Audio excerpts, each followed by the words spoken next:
সামনে আমাদের একটা ছোট্ট মেয়ে এই বর্ডার ক্রস করতে গিয়ে মারা গেছে।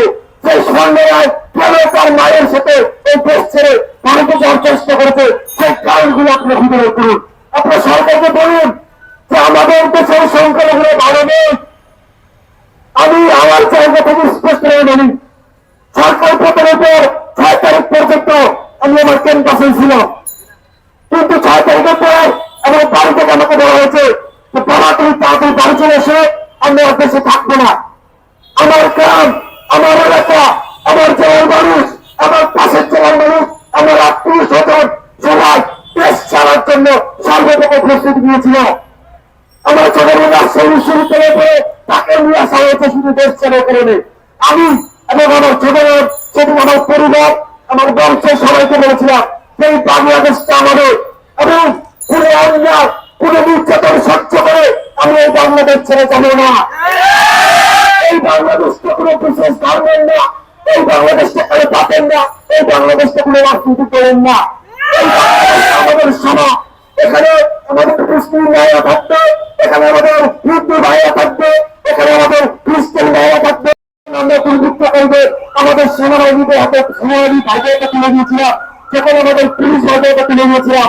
সবাইকে তারা মেরেছিল যে তারা অতি শীঘ্রই প্রয়োজনীয় ব্যবস্থা গ্রহণ করবে, কিন্তু অত্যন্ত দুঃখজনক বিষয়ে নিয়ে যাওয়ার পরে তারা বলে এরা নাকি পাগল। শুধুমাত্র পাগলের দোহাই দিয়ে সে সকল তথাকথিত দুর্বৃত্ত করবে তারা ছেড়ে দিয়েছে।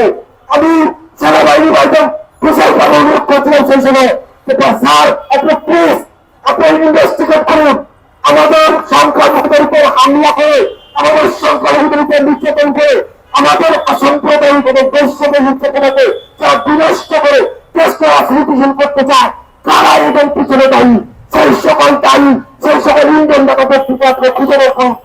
আমি বলেছিলাম যে আপনার দৃষ্টান্তমূলক শাস্তির ব্যবস্থা করুন, যারা আমাদের মন্দির ভেঙেছে, যারা আমাদের বাড়িঘর করেছে, যারা আমাদের মানুষের উপর হামলা করেছে, তাদেরকে আইনের আওতায় নিয়ে এসে সর্বোচ্চ শাস্তি নিশ্চিত করুন। আরেকটি বাড়িতে আগুন দেওয়ার পূর্বে তারা এটা ভাবে যে বাংলাদেশে একটি অসংখ্য পশ্চিমবঙ্গ বাংলাদেশ, সেখানে সবার অধিকার নিশ্চিত করার একটা এই সরকারের রয়েছে।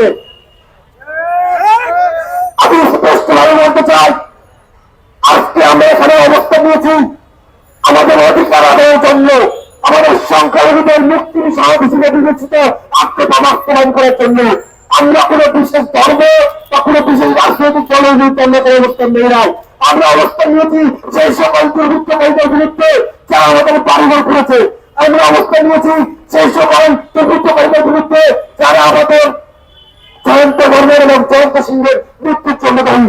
আমরা এখানে অবস্থান নিয়েছি সেই সকল দুর্বৃত্তকারীদের বিরুদ্ধে যারা আমাদের মন্দির ভেঙেছে। আমরা এখানে অবস্থান নিয়েছি সেই সকল দুর্বৃত্তকারীদের বিরুদ্ধে যাদের কারণে আমাদের মানুষেরা দেশ ছাড়ার চেষ্টা করতেছে, যাদের কারণে তারা মনে করতেছে এই স্বাধীন বাংলাদেশে আমরা নিরাপদ নই। সেই সকল দুর্বৃত্তকারীদের অতি দ্রুত সর্বোচ্চ শাস্তি নিশ্চিত করার পাশাপাশি আমাদের সংখ্যালঘুদের চক্ষু এবং পূর্বদিনের দাবি আত্মবাস্তবায়নে আমি বিশ্বাস করি ডক্টর মোহাম্মদ ইউনূসের নেতৃত্বে আমাদের অন্তর্বর্তী সরকার অবশ্যই প্রয়োজনীয় ভূমিকা অতি শীঘ্রই গ্রহণ করবে। আপনাদের অবগতির জন্য জানাচ্ছি আমাদের সংখ্যালঘু